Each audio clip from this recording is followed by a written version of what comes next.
So, Slavoj, here we are in Athens 2010, and we have next to us two contrasting monuments. On the one hand, the Acropolis and the Parthenon, and on the other hand, this museum, the Acropolis Museum, which is being presented as one of the major architectural achievements of modern Greece. Now, clearly there is quite a lot of contrast between the two, and it is that contrast that I would like to start with. Not half a kilometer from here, Socrates was teaching and eventually died. But also not half a kilometer from here, Diogenes the Cynic had his barrel where he lived, and he lived a life of the body, a proto-Nietzschean, someone that Nietzsche always copied and follows. What is the role of the public intellectual today? Is it the role of Socrates and Plato, or is it the role of Diogenes the Cynic? You know, I'm more on the side of not even so much Socrates as even Plato. But let me clarify a couple of points before. First, you know, it's very fashionable to say how today everything is so commodified and media effect that we no longer have true public intellectuals, and then you evoke a golden era. Some Americans who hate postmodernism, they say the 50s were the golden era, true public intellectuals, now with this old French jargon, blah, blah.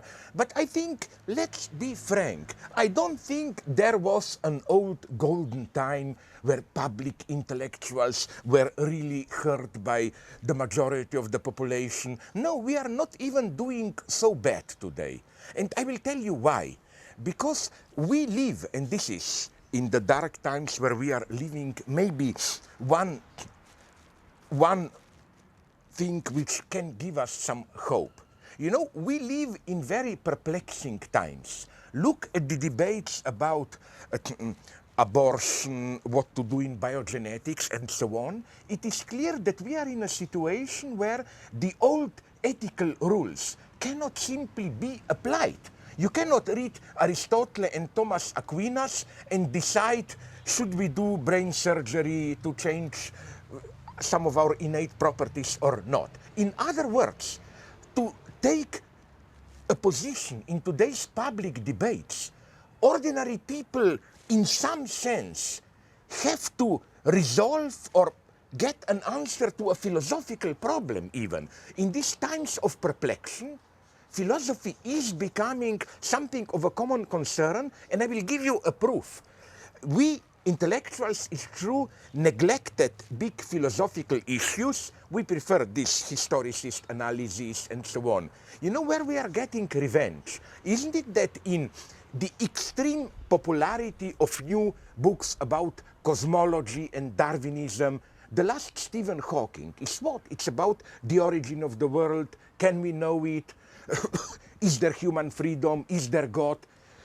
So I think that if anything, 21st century, Nietzsche was right here who predicted this, will be metaphysical in the sense that these big metaphysical debates will return with a vengeance. So I'm not too pessimistic here. Another thing I want to note, I like this co-presence of the thing itself, the antique original ruins Parthenon, and the museum.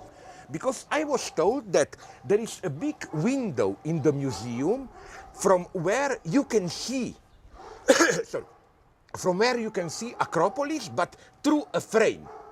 And I think, are we aware that even when we are not in the museum, this is how we see Acropolis? Imagine a total barbarian, not in the racist sense, in the sense of simple sense of someone who doesn't know anything about ancient Greece. He would say, interesting, but nothing special, some old stones in ruins. You need the whole frame of destiny of Europe, foundation of Europe, to admire it. So in a way, I like this. It makes us somehow aware that all the time when we look at ruins and so on, no matter how authentic they are, to be fascinated by them, you need a frame.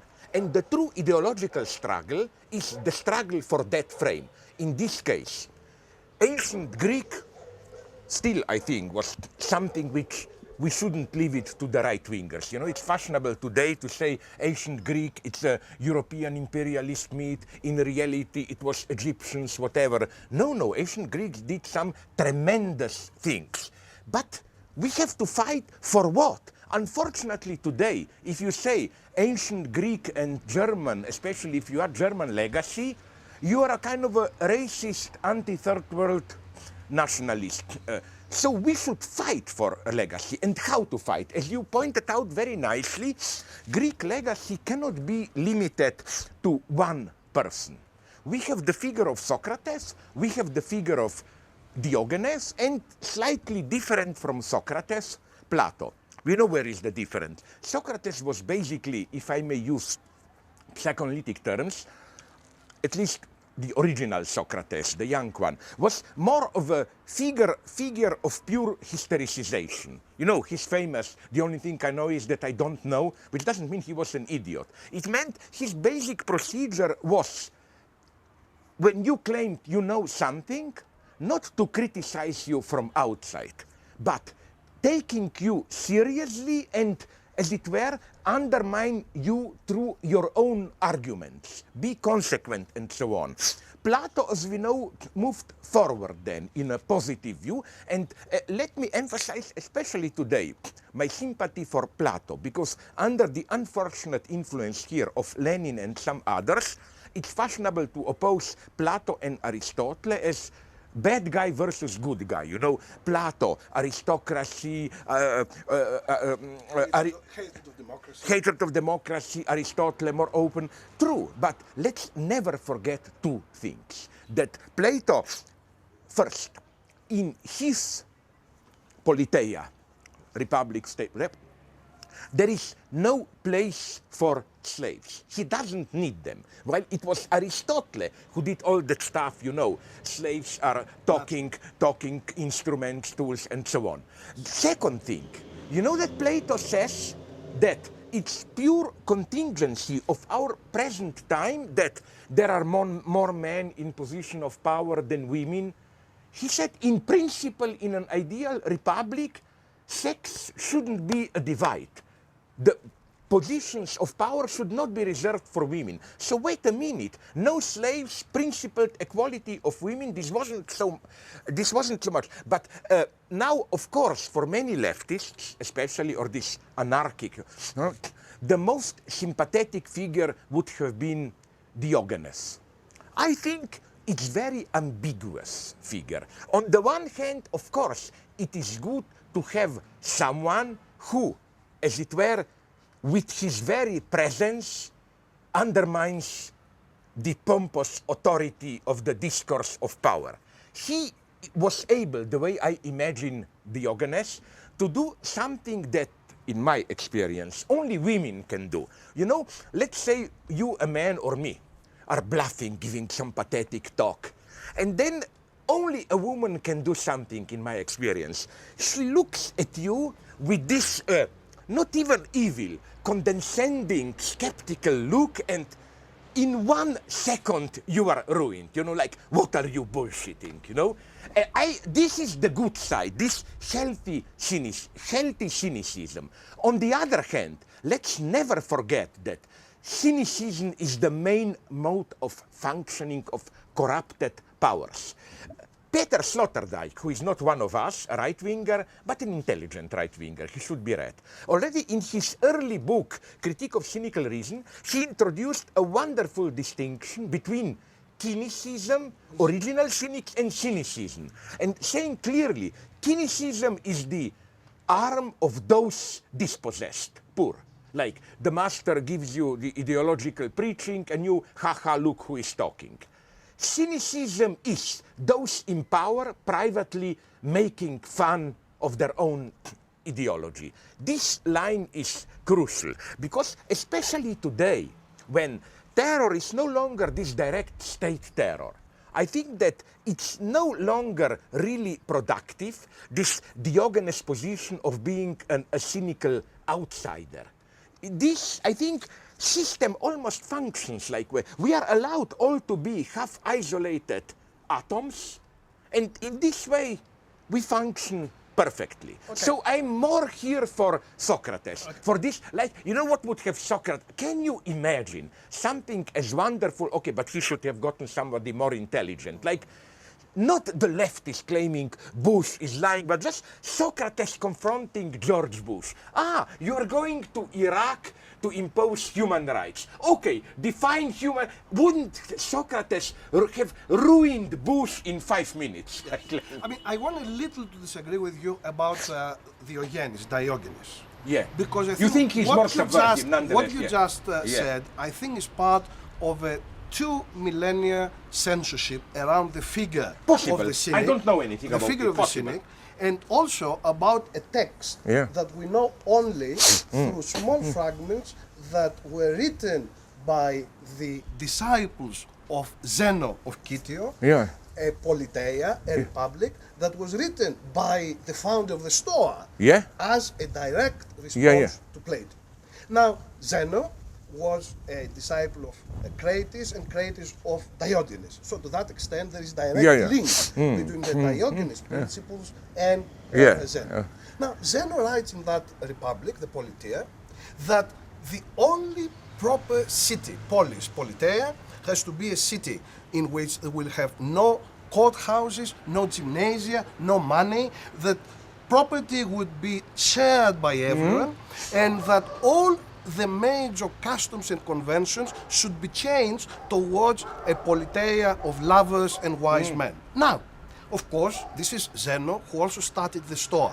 Today we hear from people like Martha Nussbaum, Habermas, Held, they all have a little thing in their cosmopolitan books about cosmopolitanism that started with the Stoics. Not a single person mentions that proto-communist text, the Politeia, which, as I said, we know it. Why? Because later Stoics, Athenodorus, Cassius and others, who are totally embarrassed that their leader and founder Zeno had written such a text which had disappeared, mention a few fragments of that text in their own publications in order to say our founder could never have said something like that.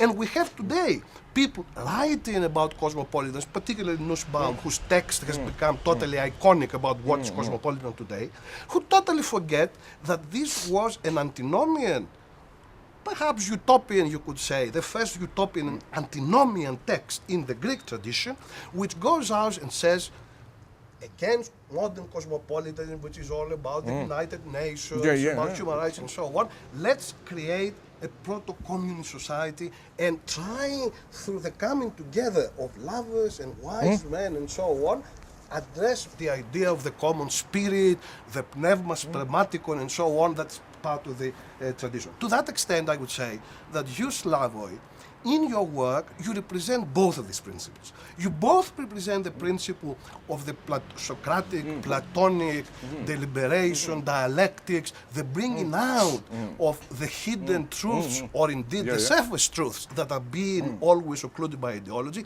and that kind of more radical principle, which does not just look towards building institutions and cities and laws, but looks towards a different kind of way of bringing people together through common ideas, through the commons, common property and so on and so forth. So I think it is important, as you have done with many other figures that have been censored by history, to also accept that Diogenes, the cynic, as slotted down, not the cynic in the Western translation, is part of our tradition. No, I simply didn't know this. I admit it. My Diogenes is the Diogenes that this kind of cynic in the sense of an idiot, but idiot in the etymological sense, the one who isolated himself. I agree with you that this communitarian aspect is totally absent from, like, what you learn in philosophical standard histories of philosophy books is something, all this already, the choice of anecdotes is significant. You learn, for example, that it was him, I think, that he liked to masturbate in public and so on, you know, all this stupid... But let me tell you about this, a wonderful little story that we know about Diogenes. When he was asked, why Diogenes, you masturbate in public, he said, imagine if when you are hungry, you could rub your stomach and get the hunger away. That's exactly what I'm doing, you know, with my penis. Now, in that way, he totally undermines the culture, nature, tradition, and I think, you know, so again, brings out a kind of radical antinomian principle that eventually makes him totally illegitimate, immoral, and so on. And I think that kind of idea, which to my mind relates more to the Hegelian rather than the Kantian idea, the Hegelian idea in which the body, passions, emotions, and so on are part of the historical process, rather than, you know, just reason, thinking, and so on. So to that extent, I wanted to mention that today, because for me, you, Slavoj, represent precisely the dialectical overcoming of the Platonic and Diogenian position. Yeah, but you know where maybe, I'm not sure we disagree here, because it's very sympathetic what you said just now, but my general view is more towards social control, organization, and so on. I have this deep mistrust of the idea that, you know, oh, how wonderful carnival, social order disintegrates, and so on. I don't like to apply it to today's order. I don't like the left who likes this once every 20 years ecstatic moment so that you can then tell your children I was there, and then afterwards usually you become a good corrupted businessman or whatever. I like the left who thinks about what will happen the day after, when you are sober, to introduce new order. This is what is so terribly needed today. This is a challenge in its pure form that you in Greece have literally these months, these weeks. It's not just, oh, let's demonstrate, blah, blah, blah. It's, you will be more and more challenged by, yeah, but what can you offer? And I'm not saying that the cause is lost. I'm not repeating the mistake that you sometimes find in some of these postmodernists, and I include already Adorno, from Adorno to Agamben, where the idea is that today's society is more and more one-dimensional, self-enclosed, you cannot do anything. We have much more still, even within the existing global order, we have much more space to maneuver. You just have to find your way. I think that to say, with some leftists, what some leftists are saying, capitalism triumphed, so basically for the next 20, 30, 40 years, all we can do is cultural critique and enjoy our privileged post and paint a dark picture. No, Greece today symbolizes in a clear form the fact that, my God, we are forced to act when things are happening like the way they are happening in Greece, but isn't the whole Greece today a Cassandra for Europe, no?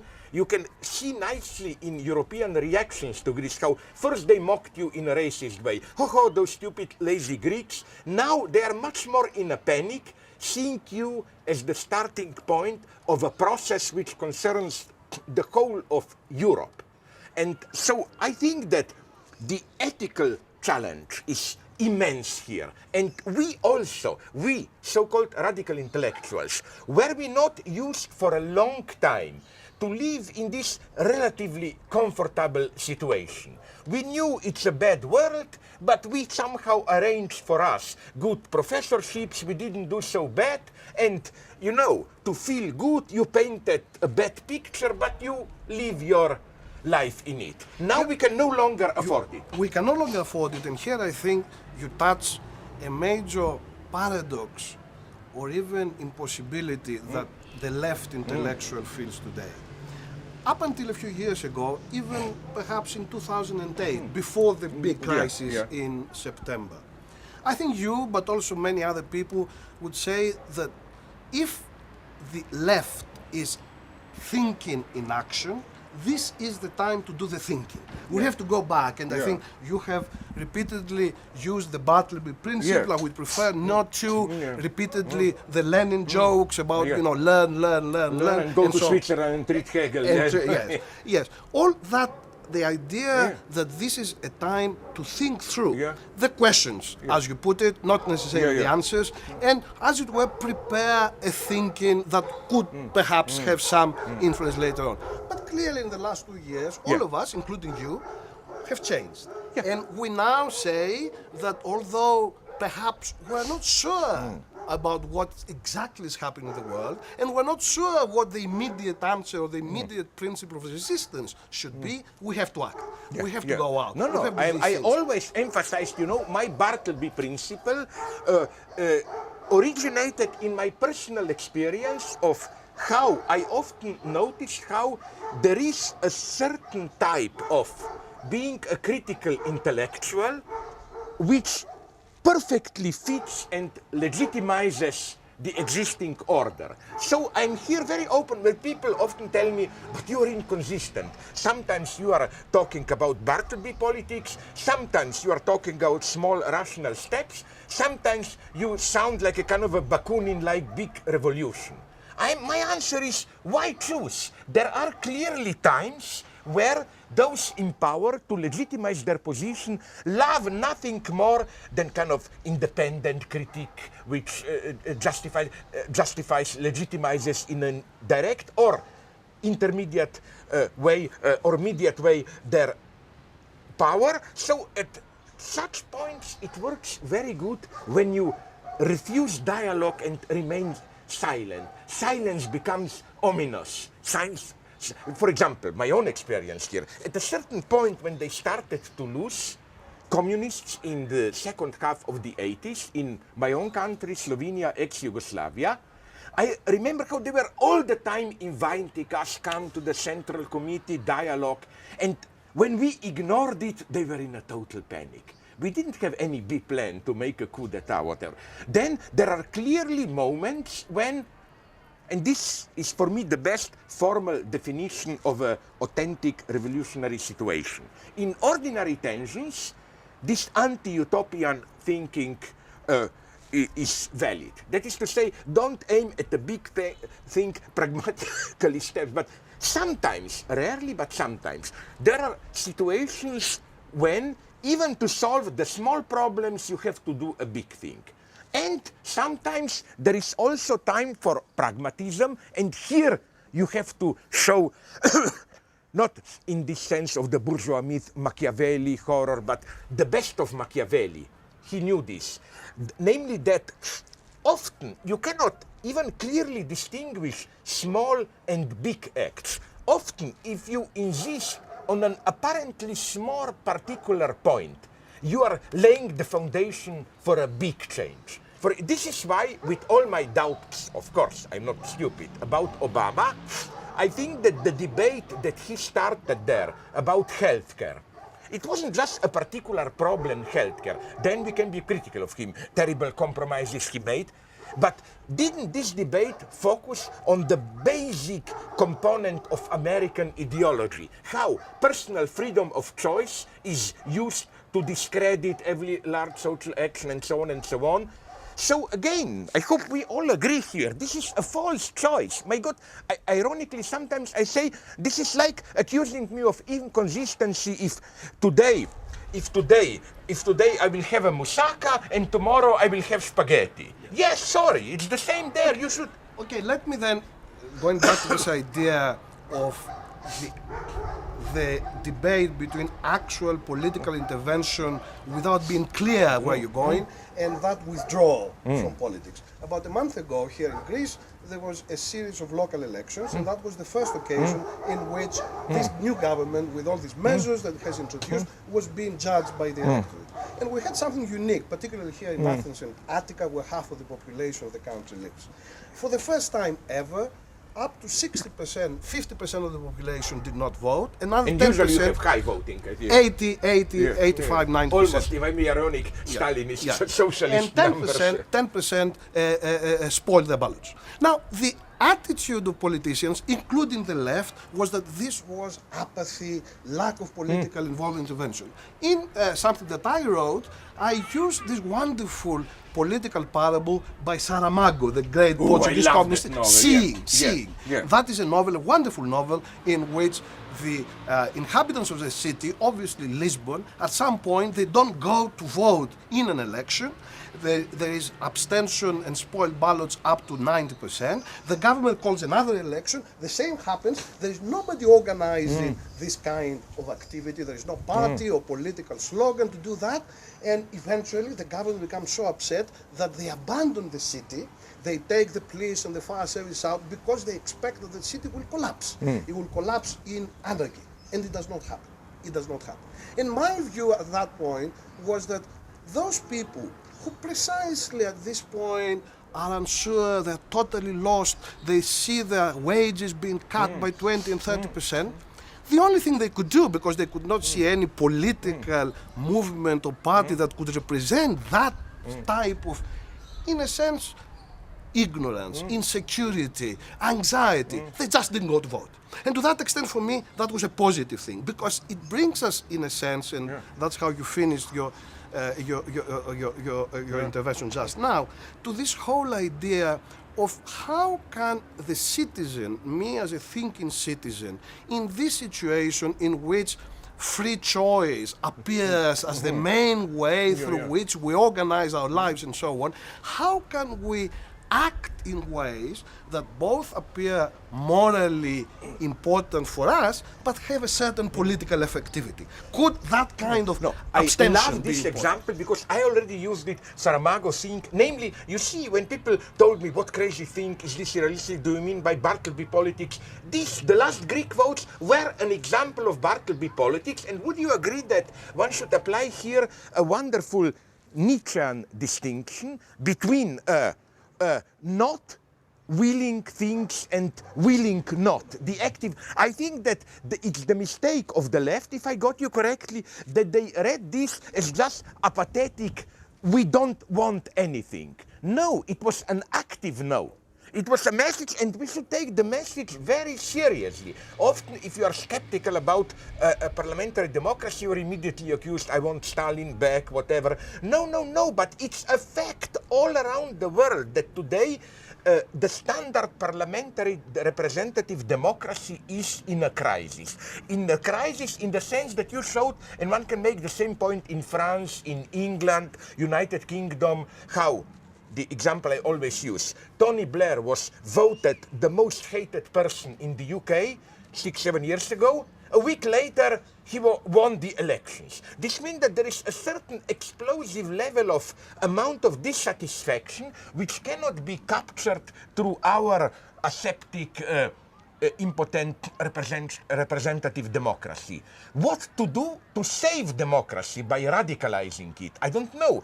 Maybe in some cases, up to a point, Brazil, up to a point, Bolivia, Morales.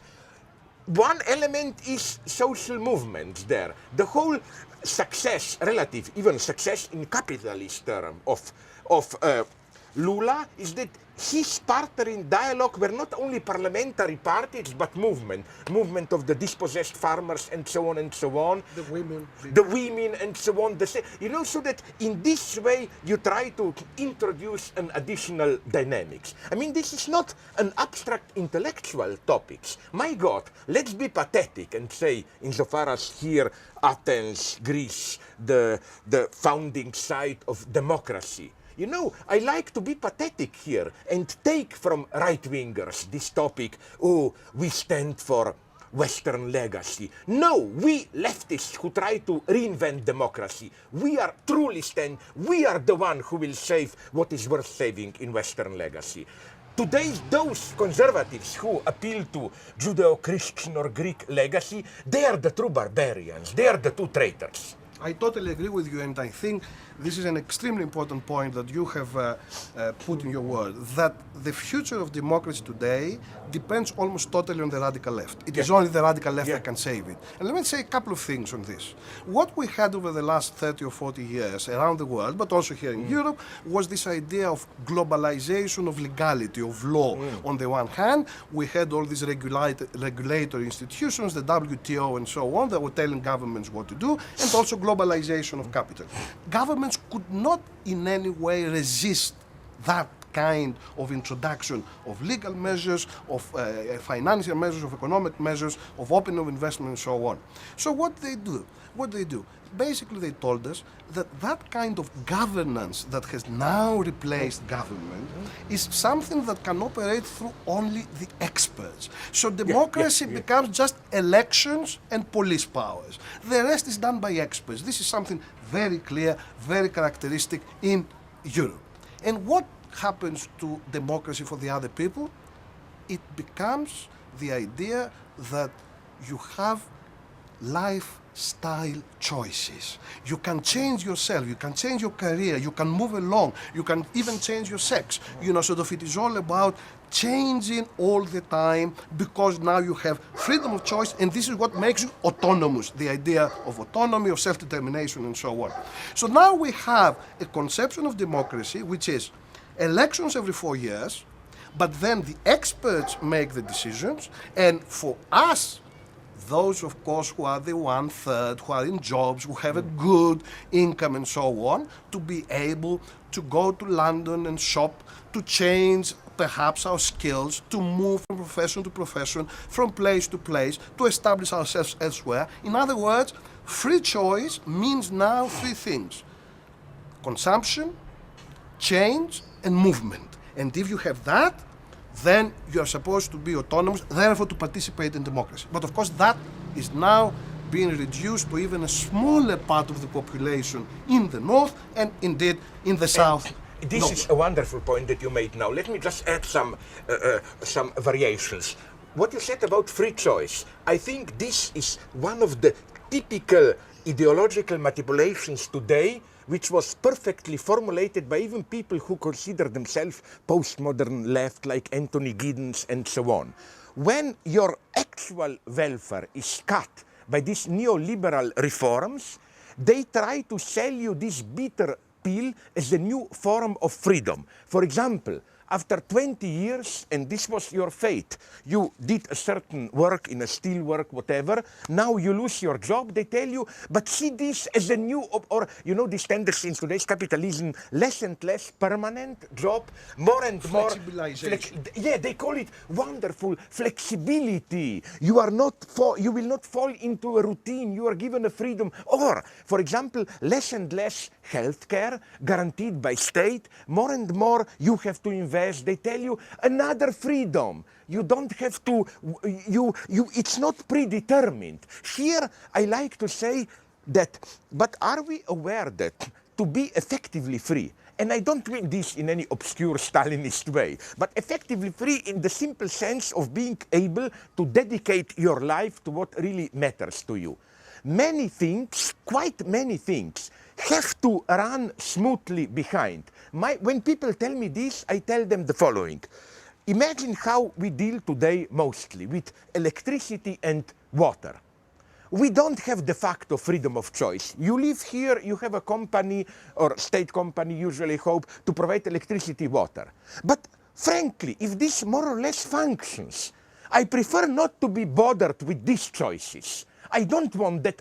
And isn't it the same with healthcare? I find it, taking into account today's civilizational standards, it doesn't in any way curtail, limit my freedom. If I can simply rely on a certain basic healthcare so that I don't have all the time to worry about what happens if and so on.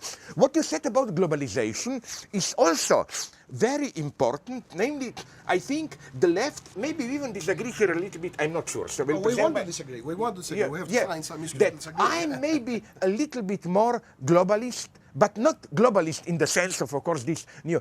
I claim that dialectically at the same time, the trick of this globalization is that it's not really globalization. It cheats, it violates its own rules all the time.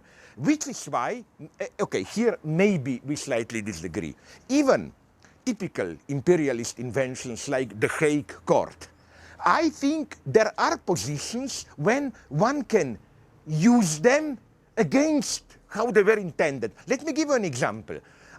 Can you imagine what important this was to unmask United States when, on the one hand, they pushed for Hague Court celebrating it. Finally, no Milosevic, no Pol Pot will be able to walk freely. But at the same time, they put brutal pressure on countries to deliver their own suspected criminals to Hague. Friends from Serbia told me that this was a catastrophic moral event when they saw, often literally, as persons, the same diplomats, putting pressure on Serbia, okay, deliver Karadzic Mladic, at the same time sign with us the non-extradition treaty, it doesn't apply to us.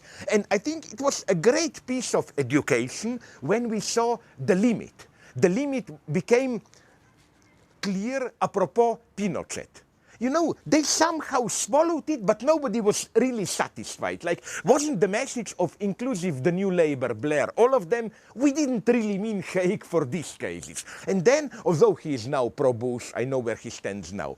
But I still appreciate the way Christopher Hitchens tried to play the game. His game was to, in strictly legalistic terms, because it is important for everyday people to show them how the system cheats in its own terms. You remember, he basically built a perfect legal case against Henry Kissinger. I mean, it is clear that the murder of Orlando Letelier, Allende's foreign minister, later in exile, and the coup against Allende, and the murder, especially of the first René Schneider, I think, the chief of staff, who was opposed to coup d'etat, but not a communist, just an honest legalist, he found the smoking gun.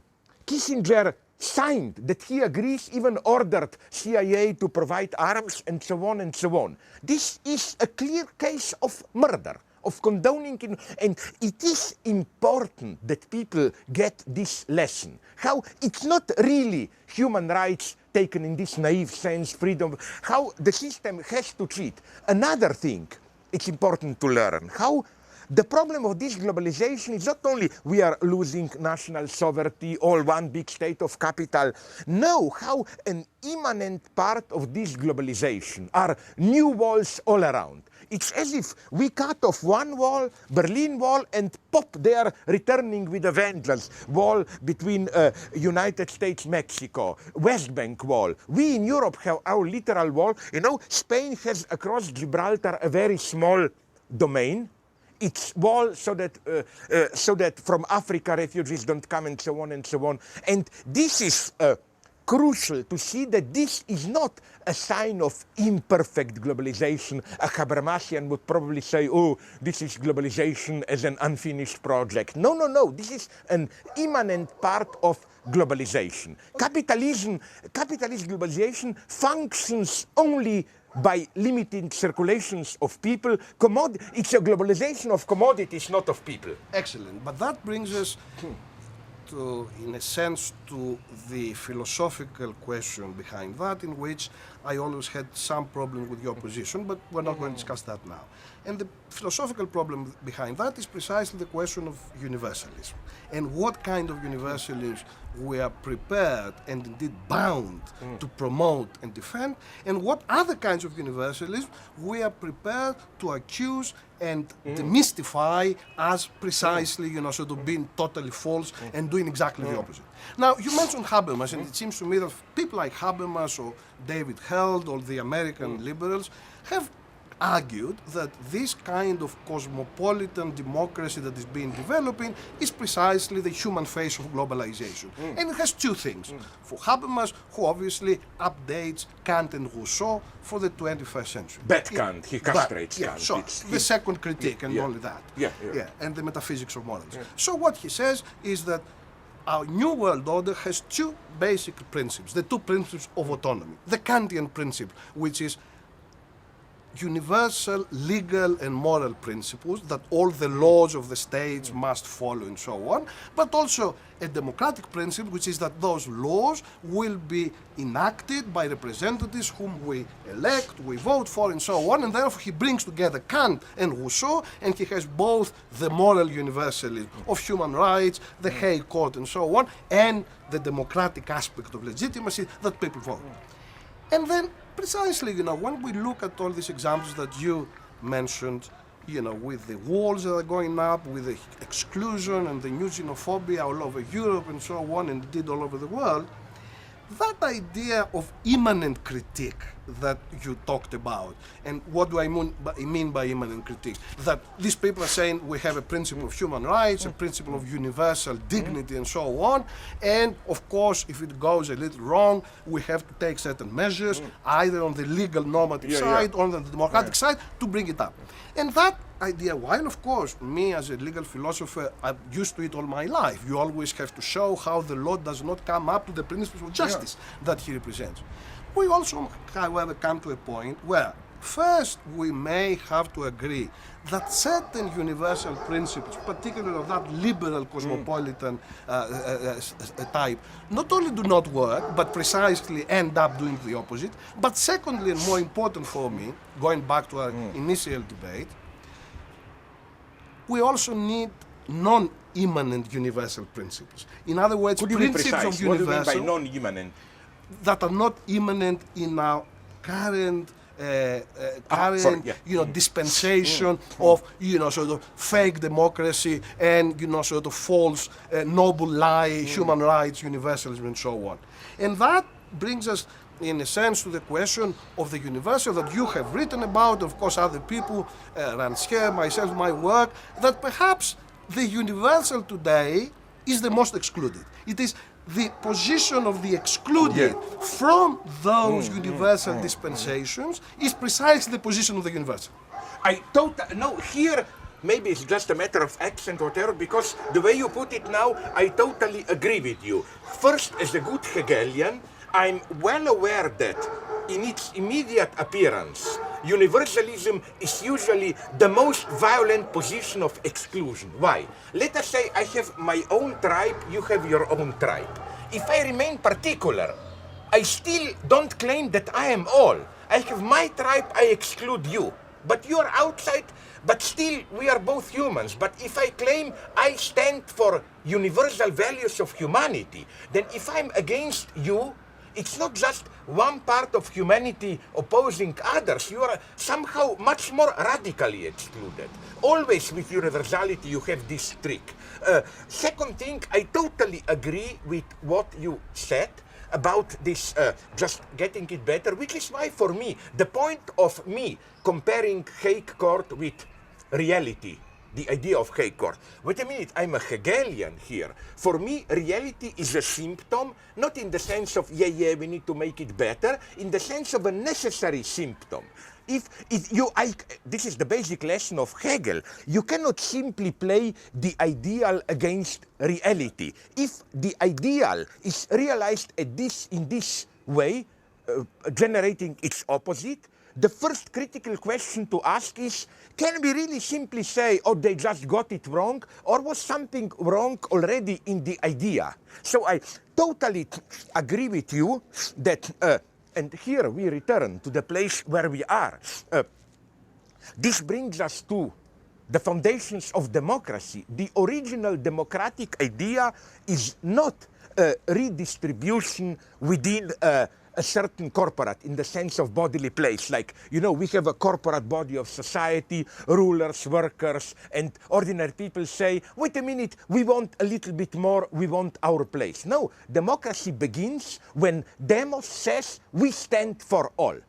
But why is this not the same as a totalitarian, exclusive universalism? Because it is said by, as you said, by those who are outside. This doesn't mean we should all become beggars or what. It means that the standard of universalism should be those. This is what basically Marx meant by proletarian position and so on. And I claim today, when we are living in very tragic times, I wonder if you would agree with this.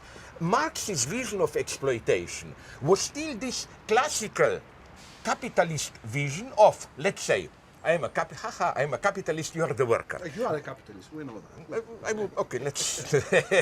but it's that we both share the same formal, as they are, political freedoms, human rights, and the whole point of exploitation for Marx is that it's free exploitation. We meet on the market, we really freely exchange it, but unfortunately I have money, you don't, you have to...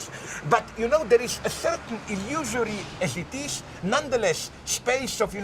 I claim that all these problems with immigrants, apartheid, and so on is that I think, and this is tragic news, that today's global capitalism can less and less afford even this. In order to function, it has limit even this universal formal freedom. Because what all these philosophers who, some often even in a way that probably both don't agree, what they propose with the idea of homo sacer, apartheid, whatever, it's precisely this idea that the existing order can less and less afford its own ideals the way they were even institutionalized till now. So again, in this sense, yes, I think we agree here.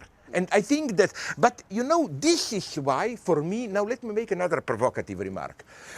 We should be very critical here, also sometimes against ourselves. For example, we in our country, my country, sorry, Slovenia, we had the big strike of public workers. Now, oh, my God, leftist, I'm always for strikes, but there, I still was for, but divided. Why? Because did you notice how more and more in our societies, to be in a position to have organized a strike is more and more a privileged position, almost of what position of what Lenin calls workers' aristocracy. It's usually those who have guaranteed state employ and so on and so on. So this makes me very sad how strikes, instead of functioning as instruments of workers' solidarity, become instruments of differentiation. Like in my country, because of cheap East competition, we know the story, thousands of textile workers, especially women, are informed, let's say in their 50s, after working 35 years, that, sorry, you are out. And then a postmodern theorist comes and tells them, oh, what a freedom, you can make a new choice, reinvent yourself, whatever. There was no solidarity apart from a couple of empty phrases from trade unions with them.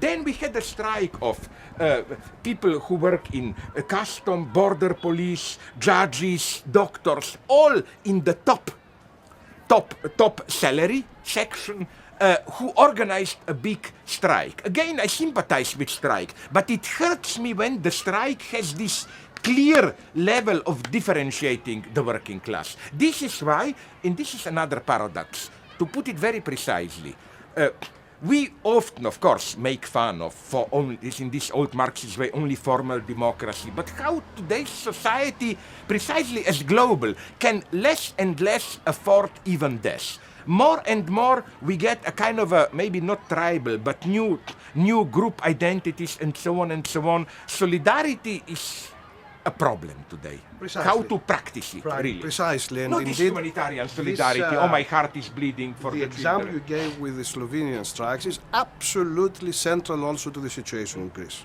Because, of course, here what you had was an attack against the public service workers as being corrupt, lazy, people who always get a fakelaki, a little bribe to do their job, and then an attack on the private sector workers for, again, being lazy and liars, but basically not paying taxes, not, doing a proper day's work, and that's why Greek economy is not competitive. So what you had there was precisely an attempt to differentiate the two strata. And again, to follow your example, perhaps there are clear differentiations, and perhaps some people have contributed more or less on the popular side, because of course the popular side, is the side to blame less in this situation, some more or less.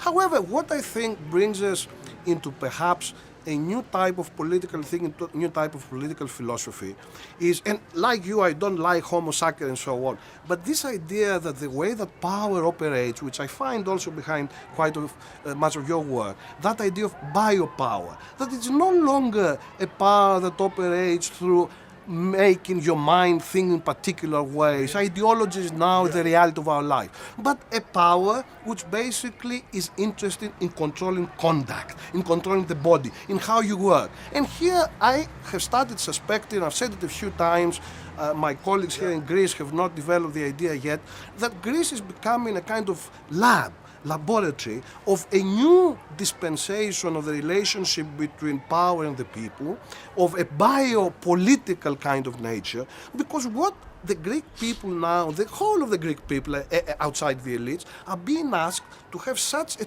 total reorganization of their life processes and the way they live and organize and link to each other in their families, in their workplace, in the public spaces, which is quite radical and quite brutal, quite fast. So within a year, you know that you've lost salaries up to 30 or 40%, that the health service more or less, sort of have finished, and now you have to have private insurance.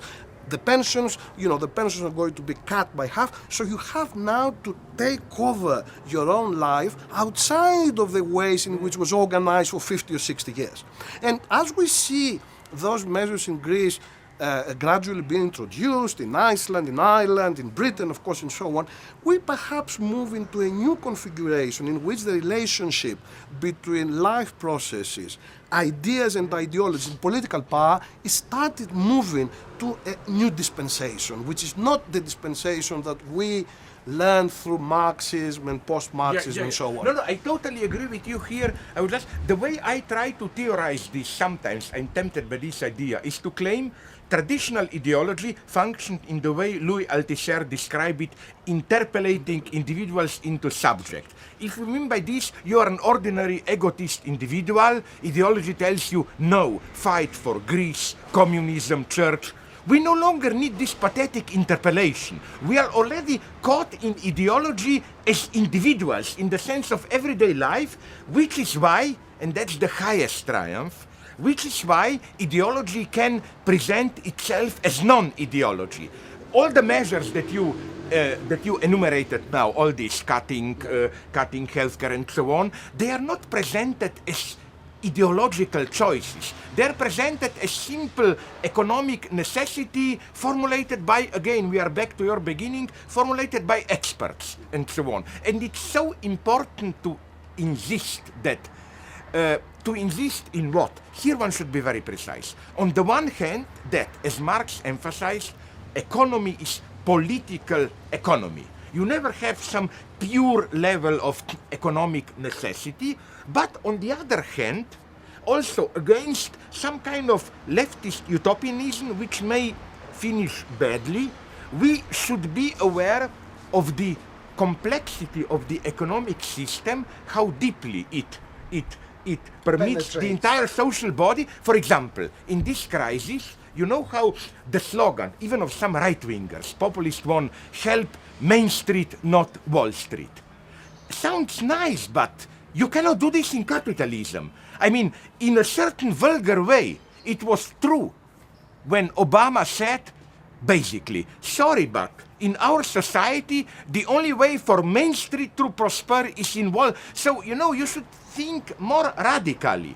This cheap populist solution, take money there, put it here. I mean, sometimes the system works that you cannot do it. But let me also now, for the first time, give some good news also in relation to that kind of analysis. You're absolutely right that once government moved into that kind of almost ghostly governance, the experts were there to tell us what was happening. And it's very interesting that one of the most important guys in Oxford writing about Europe, about the European Union, has said in a recent book that the project of the European Union is great because basically the people of Europe see it as a totally boring technical matter and leave it to the experts so they don't get involved in what is happening there. So we need to have boring people like Van Rompuy and Lady Ashton who nobody knows because basically this is something that the experts understand.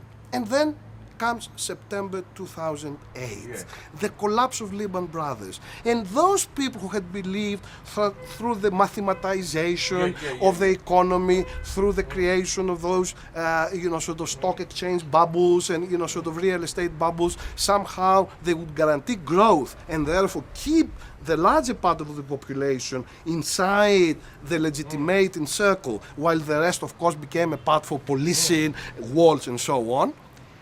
Their confidence, I think, was also shattered.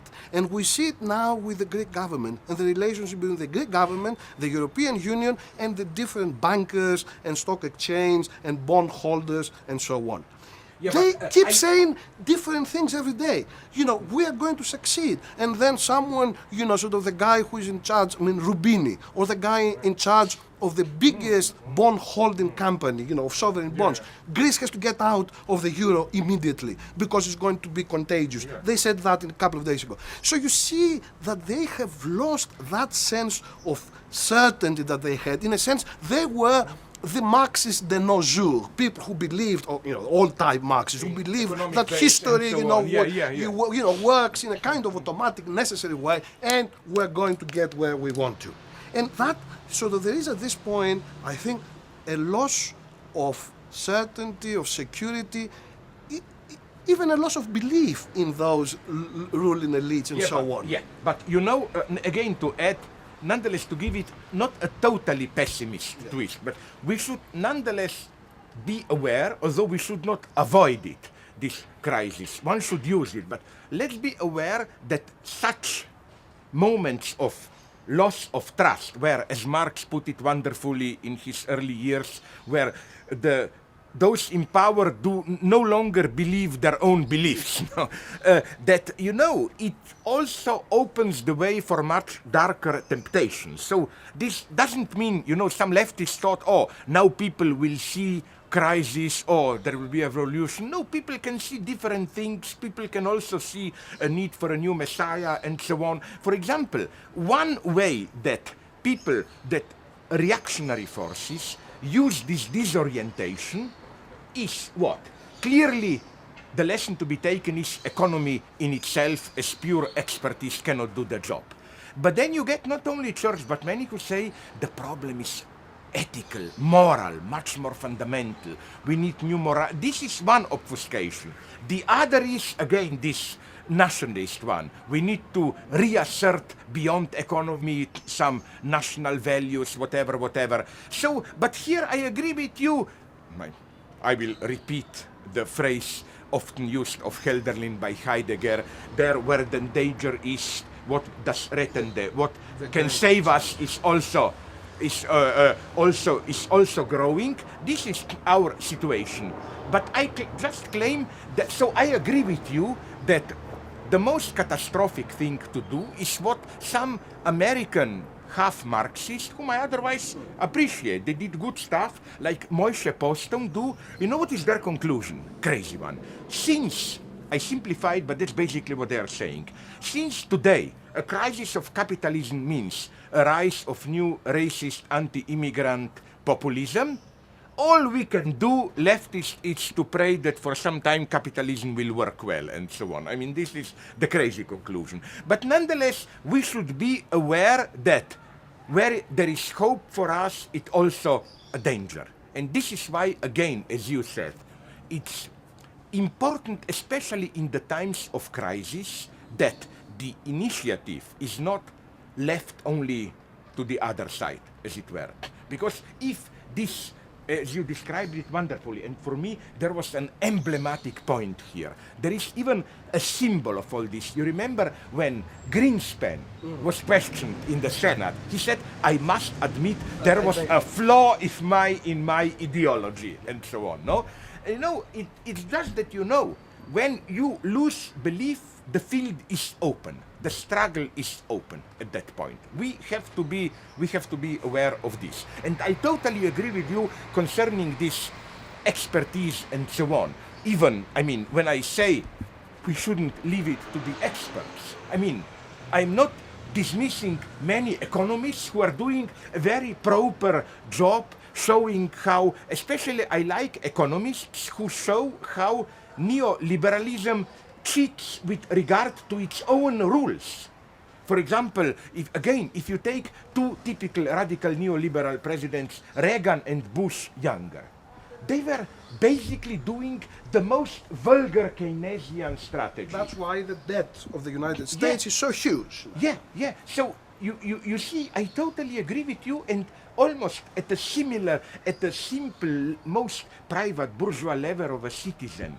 This makes me afraid because, in a way, and I don't think this is only bad, we have the right to feel a certain security. You know, I don't think it's only conformism when you say, okay, they are class enemies, but my God, it is still good to have people in power who know their job.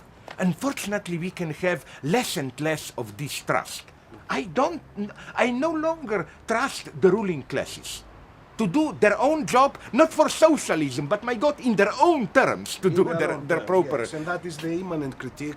I mean, for example, you know, the whole problem with Berlusconi, with corruption all over the world. You know, they used to tell us, even Marx said that, you know, capitalism does not need corruption, criminality, does not create fraud, does not need any of that. It can operate and create profit through surplus value and so on. What we now see, and this is not just Berlusconi, you know, we see even Helmut Kohl, the guy who reunified Germany, you know, had to leave politics in disgrace because he was taking, you know, sort of backhanders for his party. So that principle of corruption that is now totally universalized, certainly here in the Western world, of course elsewhere too, shows that the idea of politics as expertise has led to the collapse of the old public-private division. We on the left always, of course, criticize it and so on. But it was a division of civility. That, you know, you go into politics and you stop basically, you know, sort of playing the stock exchange, you know, because you can, you know, intervene in anything. And that is now seems to have gone away. You know, we are in a world of monsters. Everything seems to be the same, but everything is different at the same time. I think this is a very good point to conclude.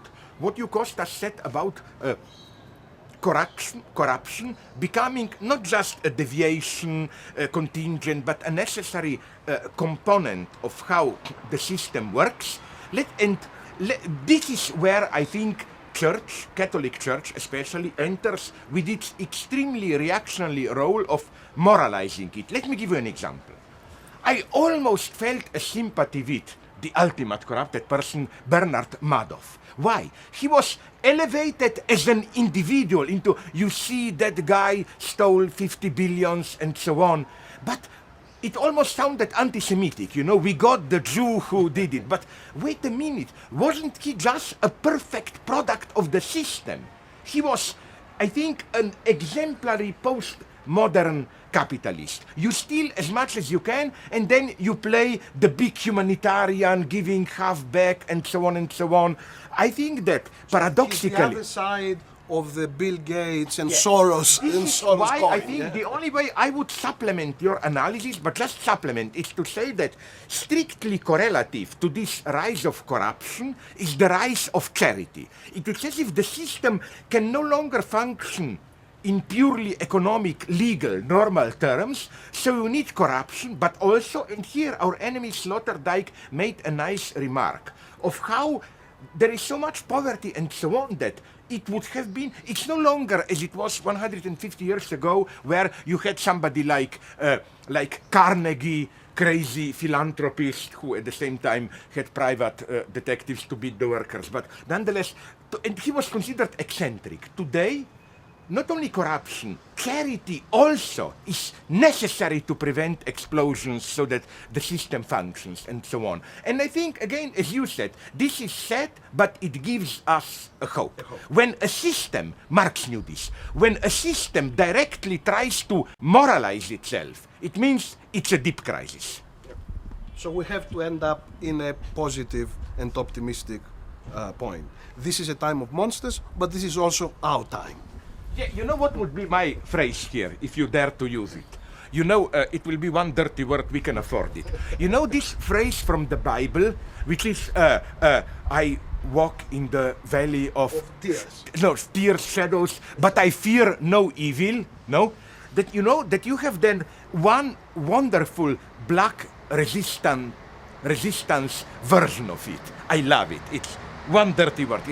I walk in the valley of tears and shadows, but I fear no evil, because I'm the meanest motherfucker in the whole valley, you know. This is what we should be, the left, you know. Okay. Okay. Thank you very much. Thank you very much, especially for the deep thought at the end. You know.